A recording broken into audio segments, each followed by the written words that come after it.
وما من دابة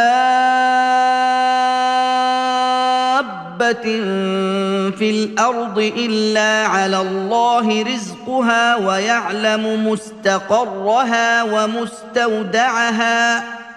كل في كتاب مبين وهو الذي خلق السماوات والأرض في 6 أيام وكان عرشه على الماء ليبلوكم أيكم أحسن عملا ولئن قلت إنكم مبعوثون من بعد الموت ليقولن الذين كفروا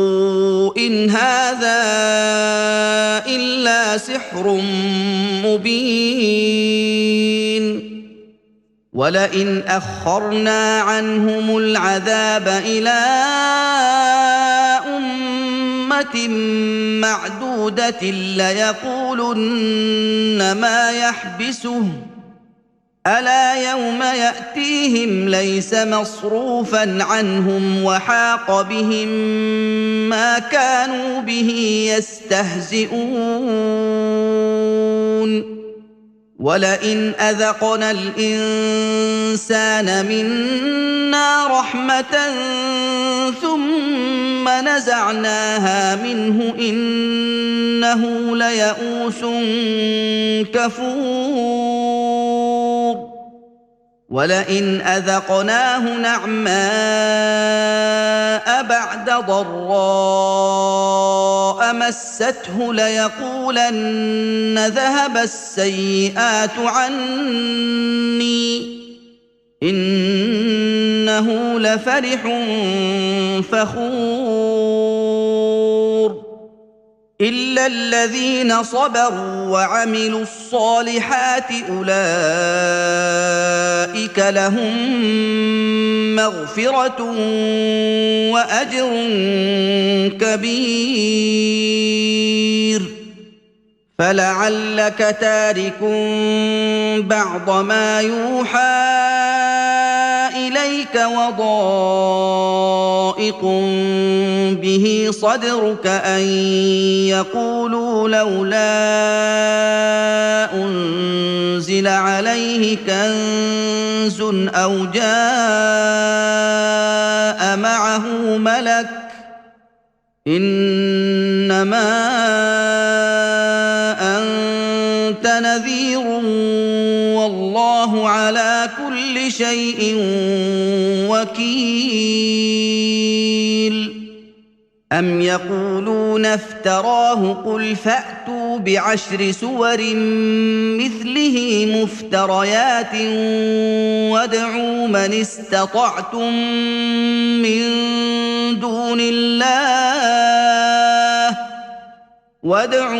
استطعتم من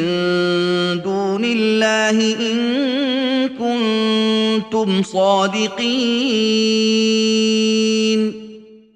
فإن لم يستجيبوا لكم فاعلموا أنما أنزل بعلم الله وأن لا إله إلا هو فهل أنتم مسلمون من كان يريد الحياة الدنيا وزينتها نوف إليهم أعمالهم فيها وهم فيها لا يبخسون أولئك الذين ليس لهم في الآخرة إلا النار وحبط ما صنعوا فيها وباطل ما كانوا يعملون أفمن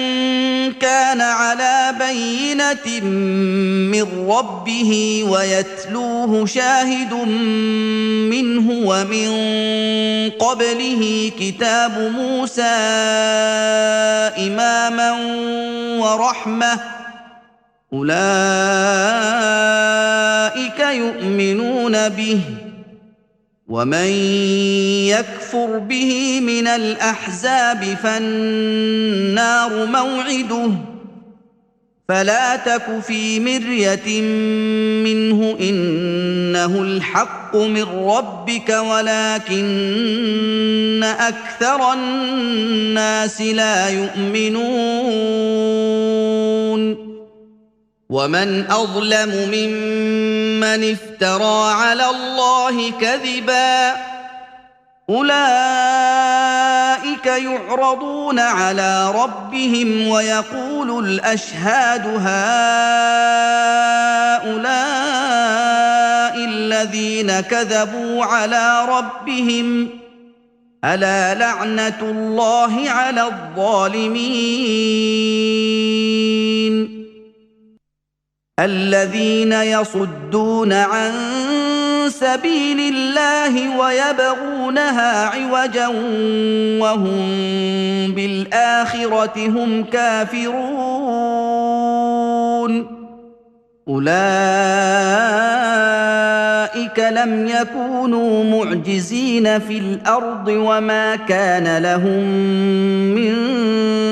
دون الله من أولياء يضاعف لهم العذاب ما كانوا يستطيعون السمع وما كانوا يبصرون أولئك الذين خسروا أنفسهم وضل عنهم ما كانوا يفترون لا جرم أنهم في الآخرة هم الأخسرون إن الذين آمنوا وعملوا الصالحات وأخبتوا إلى ربهم أولئك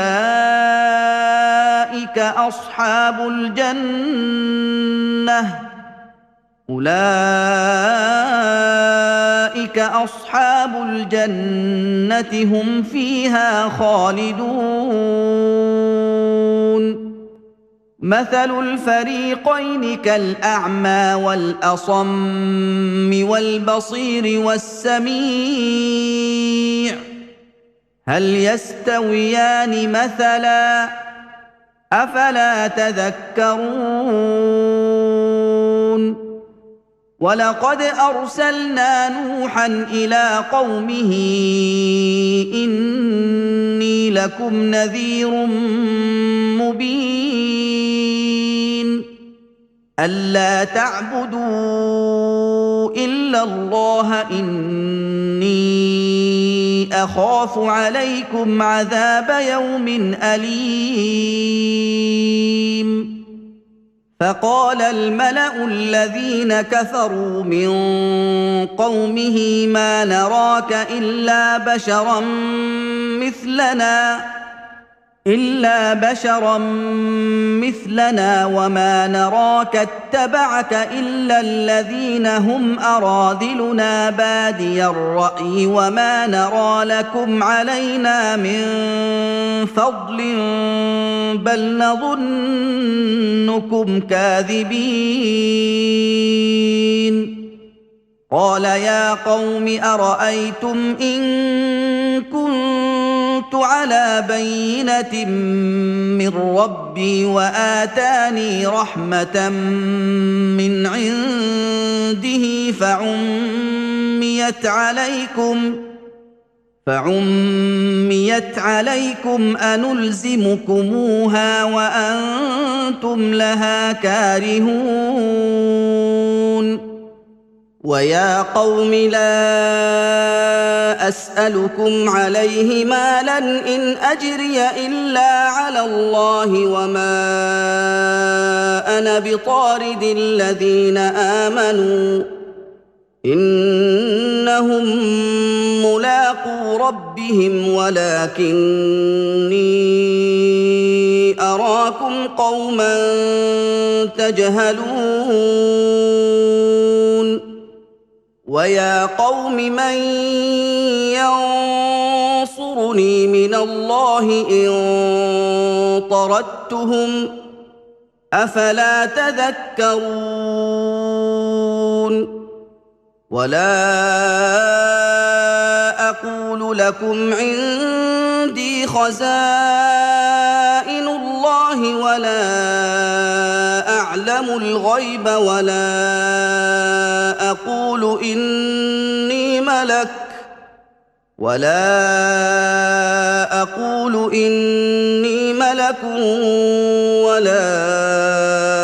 أقول للذين تزدري أعينكم لن يؤتيهم الله خيرا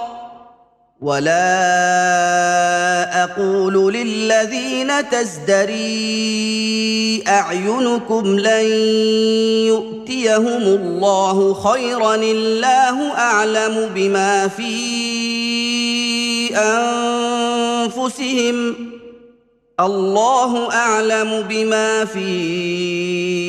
أنفسهم إني إذا لمن الظالمين قالوا يا نوح قد جادلتنا فأكثرت جدالنا فأتنا بما تعدنا إن كنت من الصادقين قال إنما يأتيكم به الله إن شاء وما أنتم بمعجزين ولا ينفعكم نصحي إن أردت أن أنصح لكم إن كان الله يريد أن يغويكم هو ربكم وإليه ترجعون أم يقولون افتراه قل إن افتريته فعلي إجرامي وأنا بريء مما تجرمون وأوحي إلى نوح أنه لن يؤمن من قومك إلا من قد آمن فلا تبتئس بما كانوا يفعلون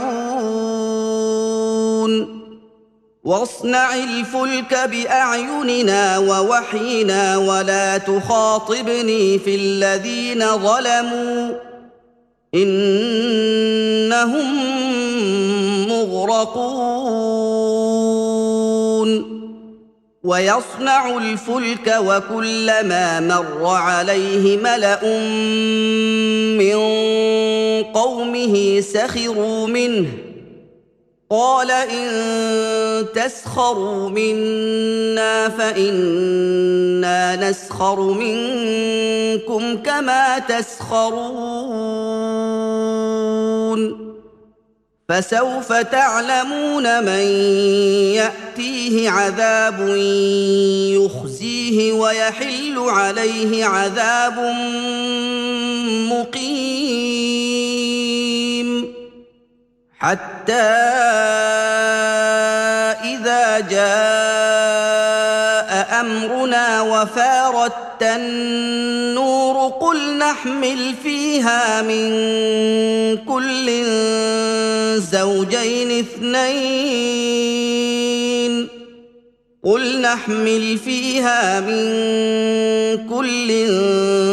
زوجين اثنين وأهلك إلا من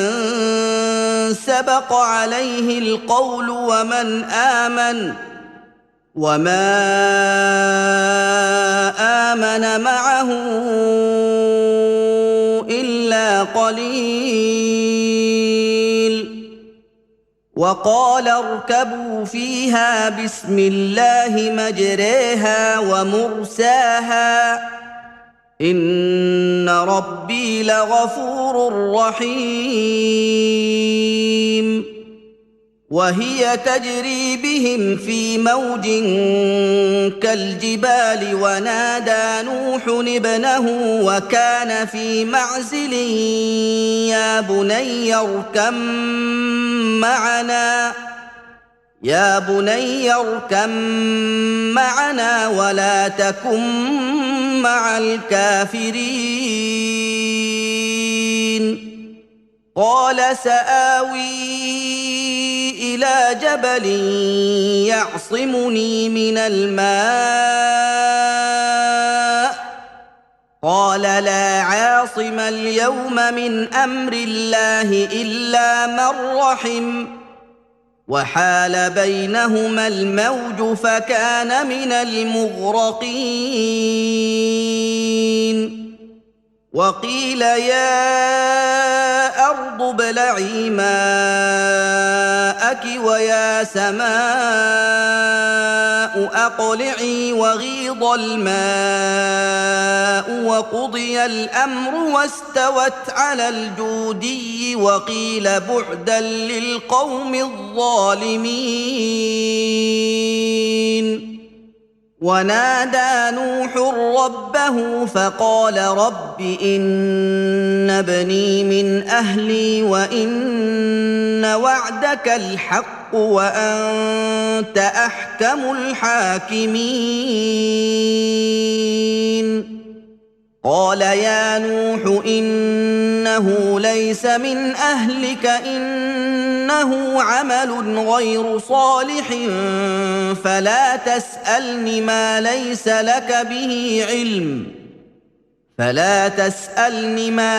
لك به علم إني أعظك أن تكون من الجاهلين. قال رب إني أعوذ بك أن أسألك ما ليس لي به علم وإلا تغفر لي وترحمني أكن من الخاسرين. قيل يا نوح اهبط بسلام منا وبركات عليك وعلى ممن معك وأمم سنمتعهم ثم يمسهم منا عذاب أليم. تلك من أنباء الغيب نوحيها إليك ما كنت تعلمها أنت ولا قومك من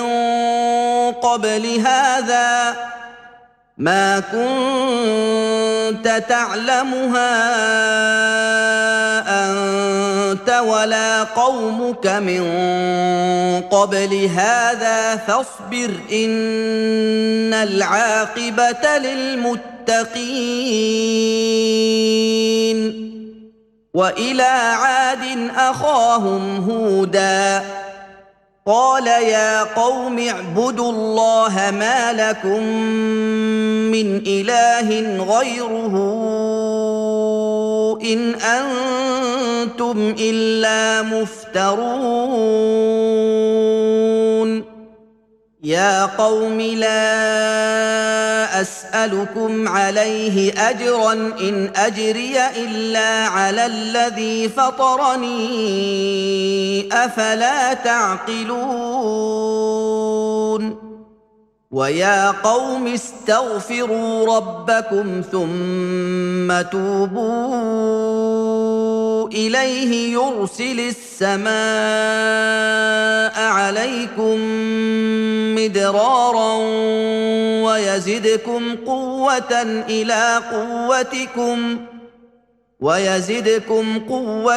إلى قوتكم ولا تتولوا مجرمين. قالوا يا هود ما جئتنا ببينة وما نحن بتاركي آلهتنا عن قولك وما نحن لك بمؤمنين إن نقول إلا اعتراك بعض آلهتنا بسوء قال إني أشهد الله واشهدوا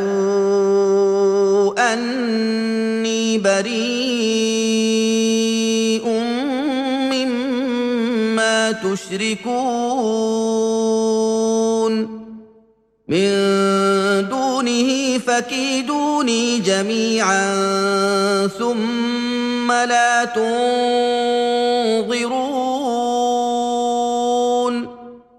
إني توكلت على الله ربي وربكم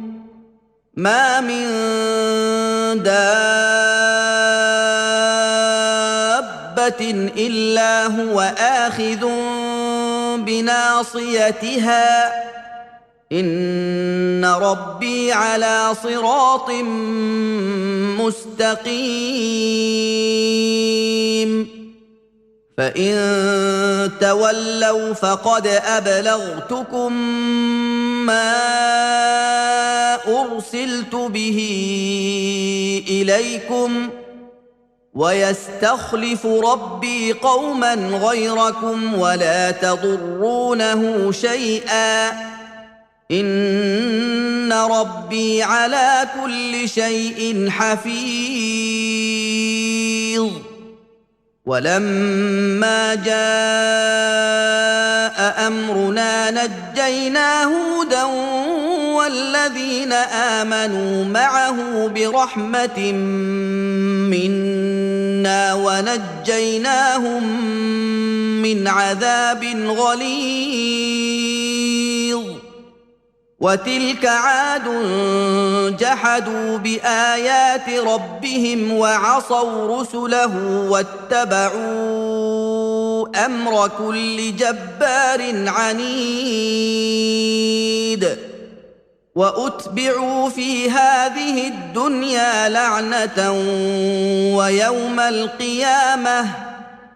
ألا إن عادا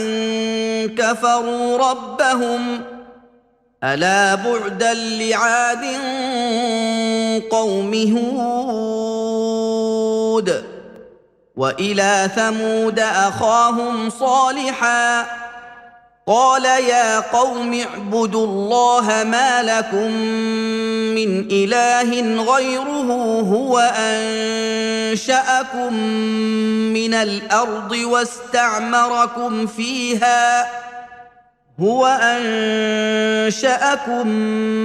من الأرض واستعمركم فيها فاستغفروه ثم توبوا إليه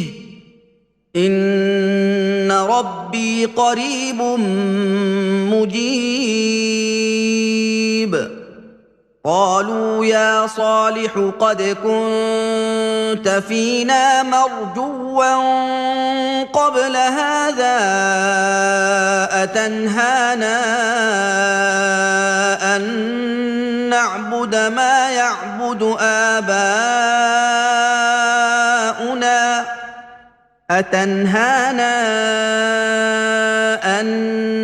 نعبد ما يعبد آباؤنا وإننا لفي شك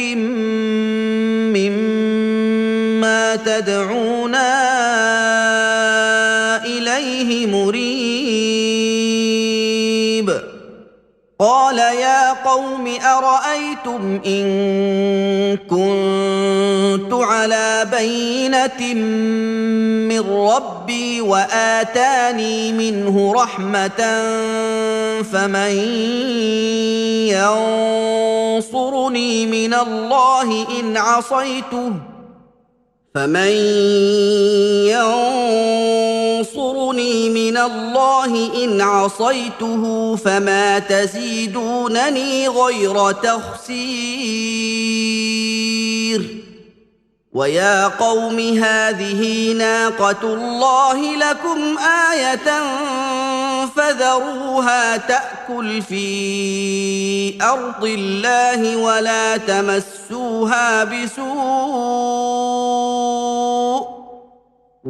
تمسوها بسوء فيأخذكم عذاب قريب فعقروها فقال تمتعوا في داركم 3 أيام ذلك وعد غير مكذوب فلما جاء أمرنا نجينا صالحا والذين آمنوا معه برحمة منا ومن خزي يومئذ إن ربك هو القوي العزيز وأخذ الذين ظلموا الصيحة فأصبحوا في ديارهم جاثمين كأن لم يغنوا فيها ألا إن ثمود كفروا ربهم ألا بعدا لثمود ولقد جاءت رسلنا إبراهيم بالبشرى قالوا سلاما قال سلام فما لبث أن جاء بعجل حنيذ فلما رأى أيديهم لا تصل إليه نكرهم وأوجس منهم خيفة قالوا لا تخف إنا أرسلنا إلى قوم لوط وامرأته قائمة فضحكت فبشرناها بإسحاق ومن وراء إسحاق يعقوب قالت يا ويلتى أألد وأنا عجوز وهذا بعلي شيخا إن هذا لشيء عجيب قالوا أتعجبين من أمر الله رحمة الله وبركاته عليكم أهل البيت إنه حميد مجيد فلما ذهب عن إبراهيم الروع وجاءته البشرى يجادلنا في قوم لوط إن إبراهيم لحليم أواه منيب يا إبراهيم أعرض عن هذا إنه قد جاء أمر ربك وإنهم آتيهم عذاب غير مردود ولما جاءت رسلنا لوطا سيء بهم وضاق بهم ذرعا وقال هذا يوم عصيب وجاءه قومه يهرعون إليه ومن قبل كانوا يعملون السيئات قال يا قوم هؤلاء هذه بناتي هن أطهر لكم فاتقوا الله ولا تخزون في ضيفي أليس منكم رجل رشيد قالوا لقد علمت ما لنا في بناتك من حق وإنك لتعلم ما نريد قال لو أن لي بكم قوة أو آوي إلى ركن شديد قالوا يا لوط إنا رسل ربك لن يصلوا إليك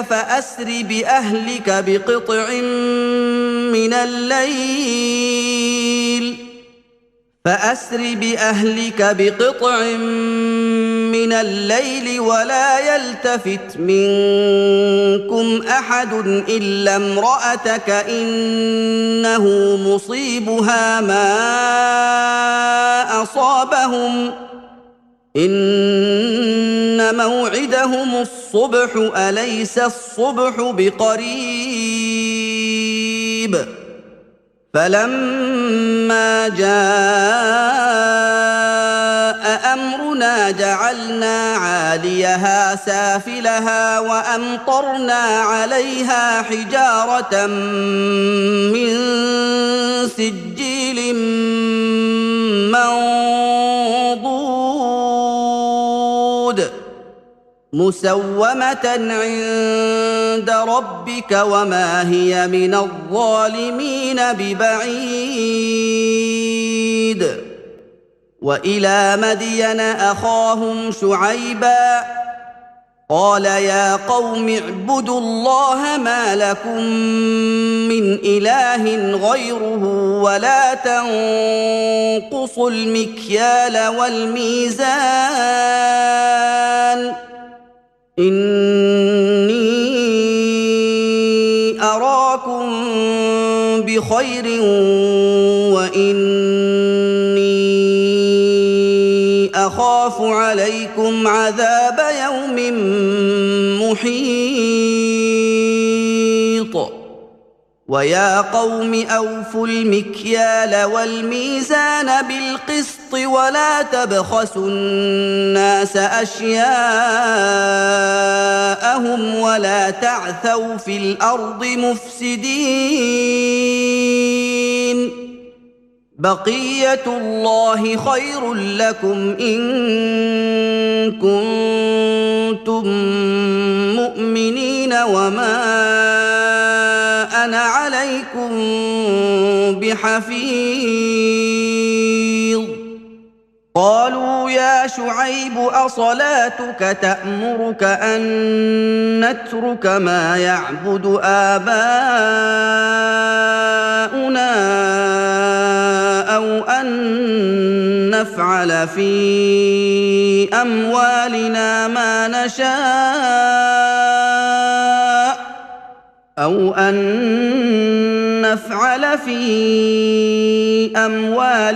ما نشاء إنك لأنت الحليم الرشيد قال يا قوم أرأيتم إن كنت على بينة من ربي ورزقني منه رزقا حسنا وما أريد أن أخالفكم إلى ما أنهاكم عنه إن أريد إلا الإصلاح ما استطعت وما توفيقي إلا بالله عليه توكلت وإليه أنيب ويا قوم لا يجرمنكم شقاقي أن يصيبكم مثل ما أصاب قوم نوح أو قوم هود أو قوم صالح وما قوم لوط منكم ببعيد واستغفروا ربكم ثم توبوا إليه إن ربي رحيم ودود قالوا يا شعيب ما نفقه كثيرا مما تقول وإنا لنراك فينا ضعيفا ولولا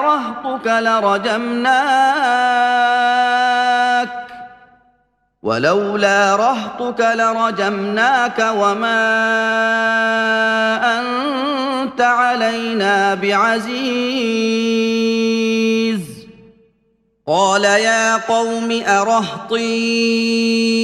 أعز عليكم من الله واتخذتموه وراءكم ظهريا إن ربي بما تعملون محيط ويا قوم اعملوا على مكانتكم إني عامل سوف تعلمون من يأتيه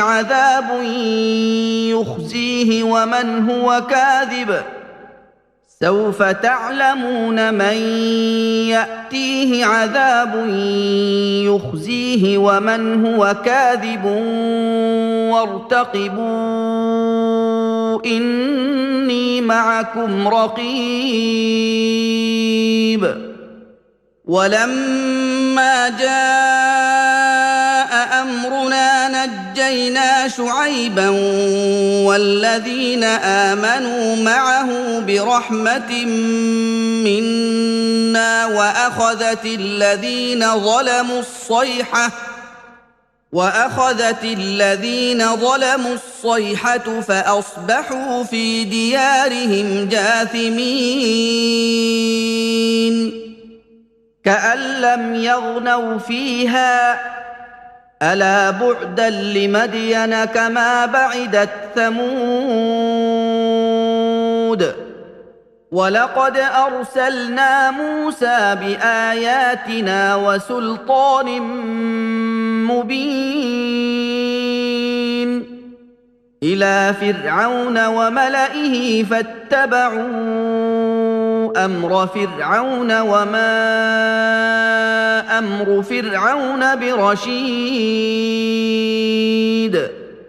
يقدم قومه يوم القيامة فأوردهم النار وبئس الورد المورود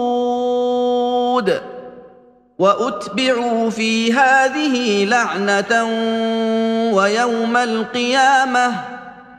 بئس الرفد المرفود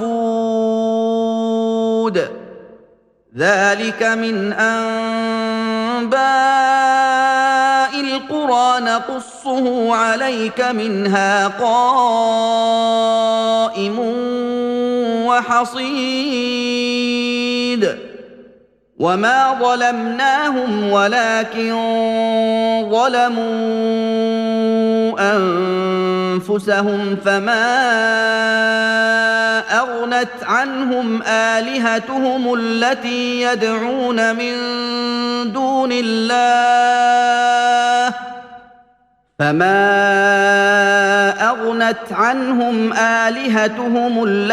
يدعون من دون الله من شيء لما جاء أمر ربك وما زادوهم غير تتبيب وكذلك أخذ ربك إذا أخذ القرى وهي ظالمة إن أخذه أليم شديد إن في ذلك لآية لمن خاف عذاب الآخرة ذلك يوم مجموع له الناس وذلك يوم مشهود وما نؤخره إلا لأجل معدود يوم يأتي لا تكلم نفس إلا بإذنه فمنهم شقي وسعيد فأما الذين شقوا ففي النار لهم فيها زفير وشهيق خالدين فيها ما دامت السماوات والأرض إلا ما شاء ربك إن ربك فعال لما يريد وأما الذين سعدوا ففي الجنة خالدين فيها ما دامت السماوات والأرض إلا ما شاء ربك عطاء غير مجذوذ فلا تك في مرية مما يعبد هؤلاء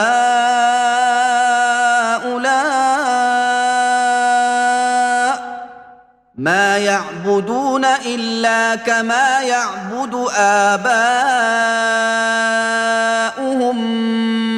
من قبل وإنا لموفوهم نصيبهم غير منقوص ولقد آتينا موسى الكتاب فاختلف فيه ولولا كلمة سبقت من ربك لقضي بينهم وإنهم لفي شك منه مريب وإن كلا لما ليوفينهم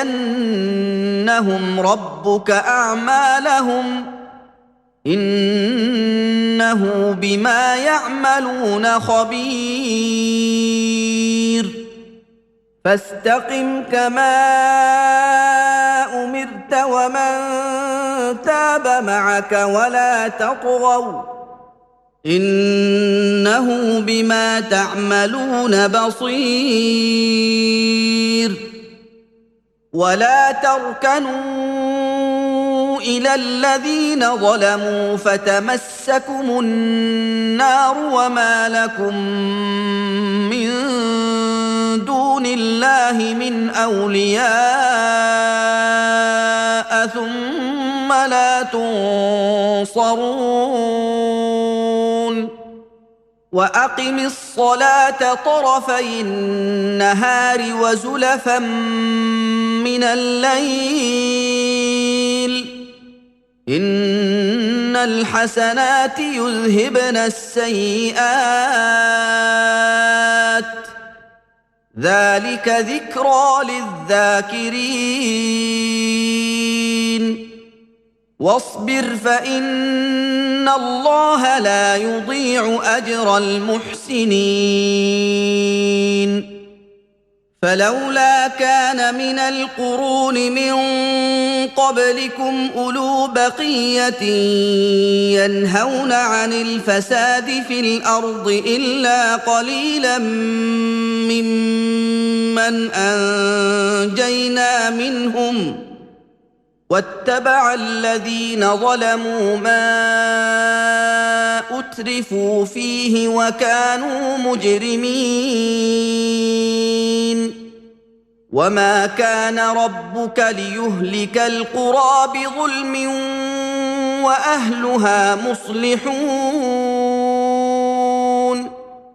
ولو شاء ربك لجعل الناس أمة واحدة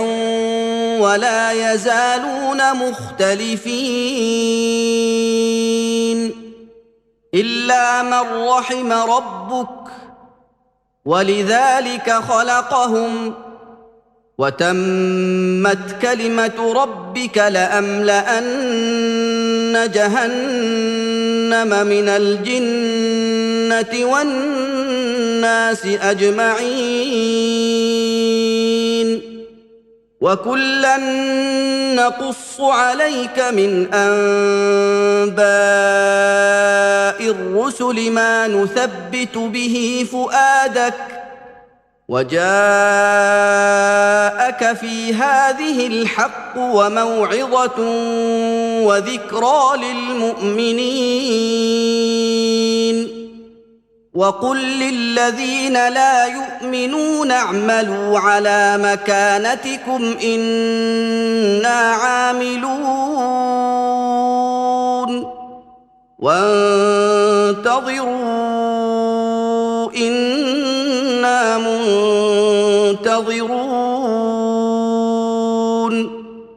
ولله غيب السماوات والأرض وإليه يرجع الأمر كله فاعبده وتوكل عليه وما ربك بغافل عما تعملون بسم الله الرحمن الرحيم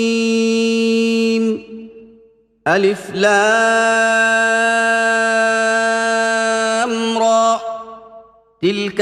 آيات الكتاب المبين إنا أنزلناه قرآنا عربيا لعلكم تعقلون نحن نقص عليك أحسن القصص بما أوحينا إليك هذا القرآن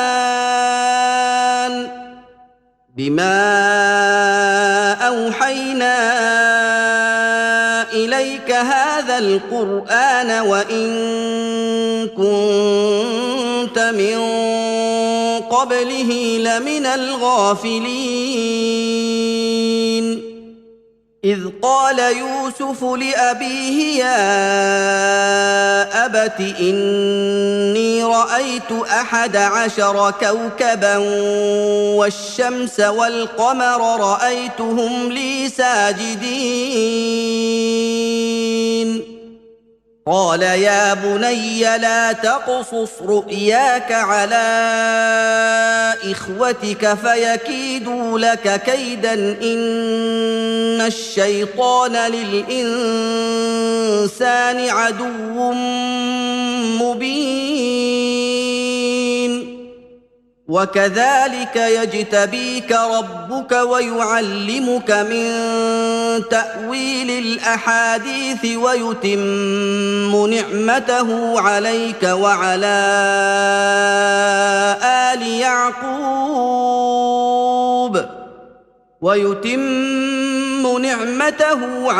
وعلى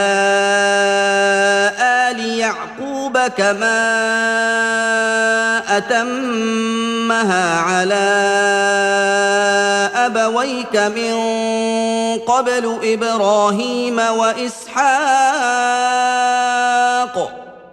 إن ربك عليم حكيم لقد كان في يوسف وإخوته آيات للسائلين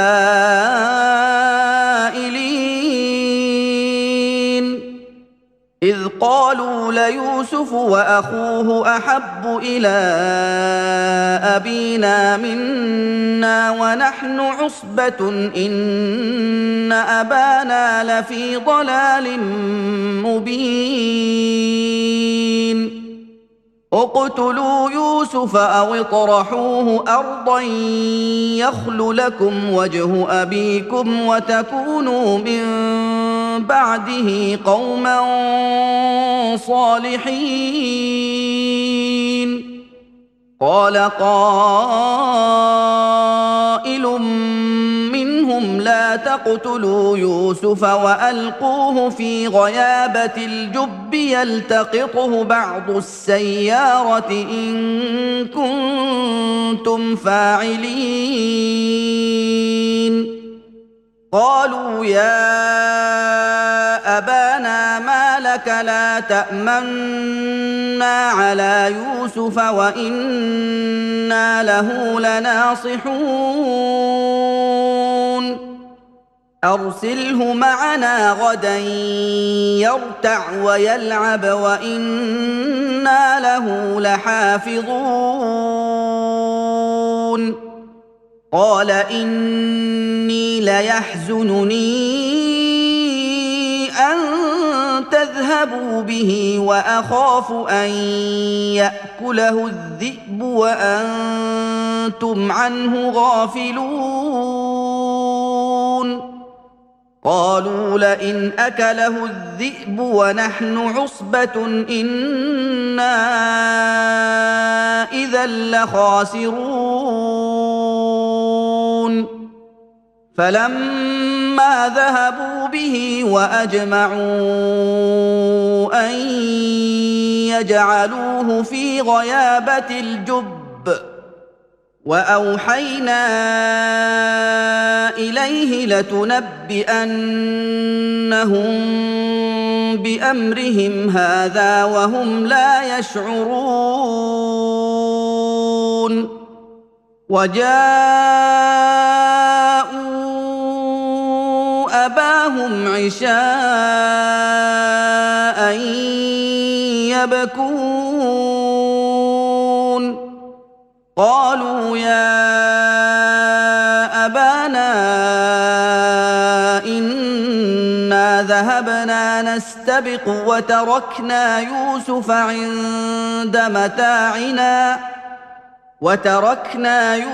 عند متاعنا فأكله الذئب وما أنت بمؤمن لنا ولو كنا صادقين. وجاءوا على قميصه بدم كذب قال بل سولت لكم أنفسكم أمرا فصبر جميل والله المستعان على ما تصفون. وجاءت سيارة فأرسلوا واردهم فأدلى دلوه قال يا بشرى هذا غلام وأسروه بضاعة والله عليم بما يعملون. وشروه بثمن بخس دراهم معدودة وكانوا فيه من الزاهدين. وقال الذي اشتراه من مصر لامرأته أكرمي مثواه عسى أن ينفعنا أو نتخذه ولدا وكذلك مكنا ليوسف في الأرض ولنعلمه من تأويل الأحاديث والله غالب على أمره ولكن أكثر الناس لا يعلمون. ولما بلغ أشده آتيناه حكما وعلما وكذلك نجزي المحسنين. وراودته التي هو في بيتها عن نفسه وغلقت الابواب وقالت هيت لك، قال معاذ الله انه ربي احسن مثواي انه لا يفلح الظالمون. ولقد همت به وهم بها لولا ان راى برهان ربه كذلك لنصرف عنه السوء والفحشاء انه من عبادنا المخلصين. واستبق الباب وقدت قميصه من دبر والف يا سيدها لدى الباب. قالت ما جزاء من اراد باهلك سوءا الا ان يسجن او عذاب اليم. قال هي راودتني عن نفسي وشهد شاهد من اهلها ان كان قميصه قد من قبل فصدقت وهو من الكاذبين.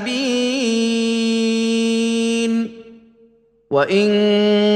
كان قميصه قد من دبر فكذبت وهو من الصادقين. فلما راى قميصه قد من دبر قال انه من كيدكن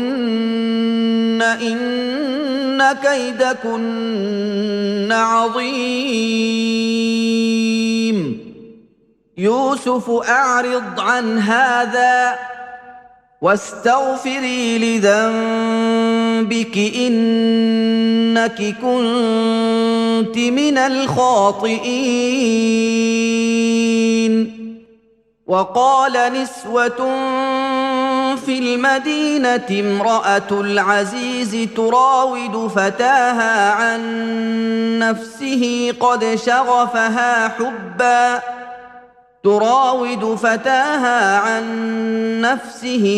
شغفها حبا إنا لنراها في ضلال مبين. فلما سمعت بمكرهن أرسلت إليهن وأعتدت لهن متكأ وآتت كل واحدة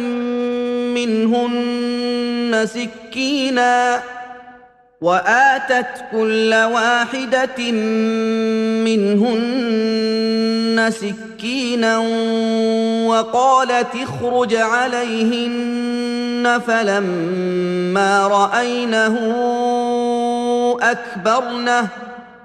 فلما رأينه أكبرنه وقطعن أيديهن وقلن حاش لله ما هذا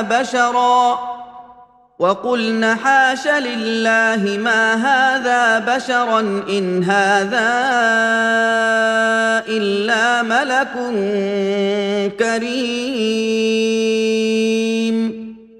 قالت فذلكن الذي لمتنني فيه ولقد راودته عن نفسه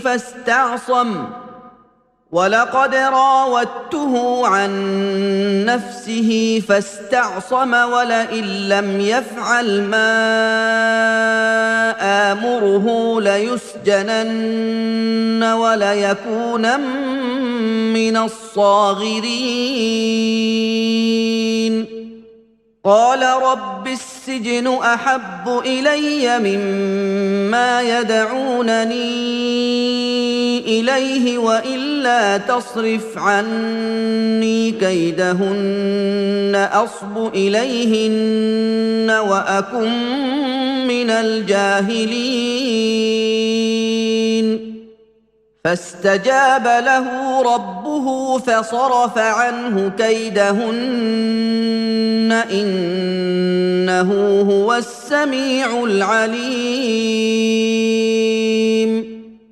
ثم بدا لهم من بعد ما رأوا الآيات ليسجننه حتى حين ودخل معه السجن فتيان قال أحدهما إني أراني أعصر خمرا وقال الآخر إني أراني أحمل فوق رأسي خبزا تأكل الطير منه نبئنا بتأويله إنا نراك من المحسنين قال لا يأتيكما طعام ترزقانه إلا نبأتكما بتأويله قبل أن يأتيكما ذلكما مما علمني ربي إني تركت ملة قوم لا يؤمنون بالله وهم بالآخرة هم كافرون واتبعت ملة آبائي إبراهيم وإسحاق ويعقوب ما كان لنا أن نشرك بالله من شيء ذلك من فضل الله علينا وعلى الناس ولكن أكثر الناس لا يشكرون يا صاحبي السجن أأرباب متفرقون خير أم الله الواحد القهار ما تعبدون من دونه إلا أسماء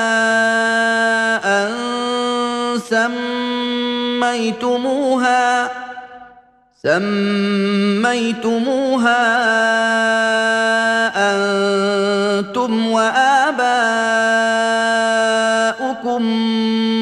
ما أنزل الله بها من سلطان إن الحكم إلا لله أمر ألا تعبدوا إلا إياه ذلك الدين القيم ولكن أكثر الناس لا يعلمون يا صاحبي السجن أما أحدكما فيسقي ربه خمرا وأما الآخر فيصلب فتأكل الطير من رأسه قضي الأمر الذي فيه تستفتيان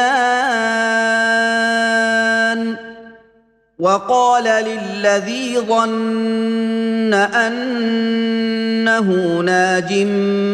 منهما اذكرني عند ربك فأنساه الشيطان ذكر ربه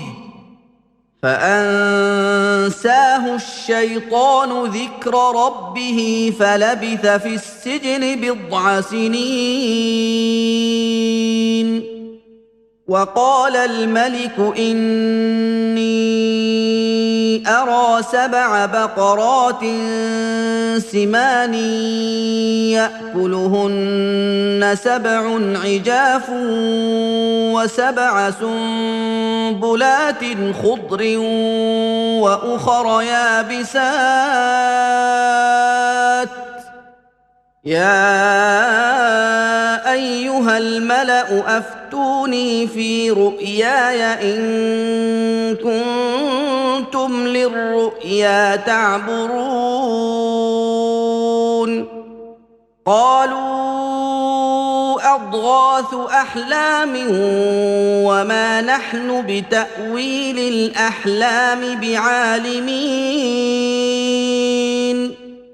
وقال الذي نجا منهما وادكر بعد أمة أنا أنبئكم بتأويله فأرسلون.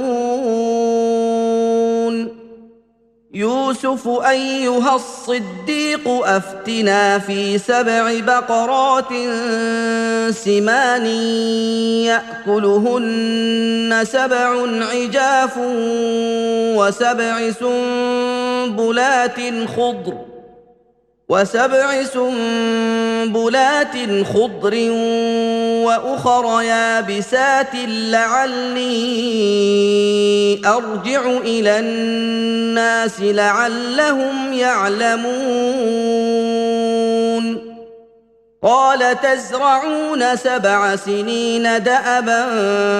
فما حصدتم فذروه في سنبله